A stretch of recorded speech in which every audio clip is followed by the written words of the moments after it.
I think that for a lot of people, remote work has been very difficult because there isn't that obvious boundary, but it's almost exacerbated for writers because a lot of writers are holding down a full-time job and writing. So there are kind of three sets of boundaries they have to try to manage. There's the day job boundaries, there's the personal life boundaries, and then there's the writing boundaries. Does that sound true to you? And if it does, how have you dealt with that yourself, and how do you recommend people deal with that?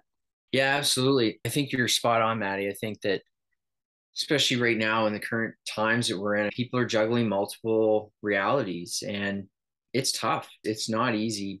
I got a few grays for anybody watching the video that have come from this, but I think a couple of things that come to mind for me that have worked really well. And my wife and I, we live in a small apartment. So it's okay. How do you shift from work mode to writing mode to being a husband in the home mode? It's very, very difficult. But one of the things I write about and one of the things I've done in my life is what are the small psychological triggers that you can build into your routines and into your days that can help you close one mindset and maybe open another. And so for me, one of them is I have this lamp on my desk.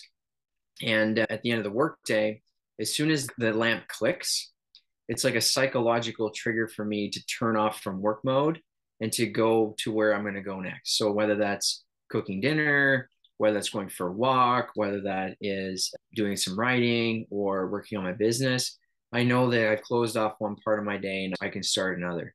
So that's been a really nice way for me to set those boundaries.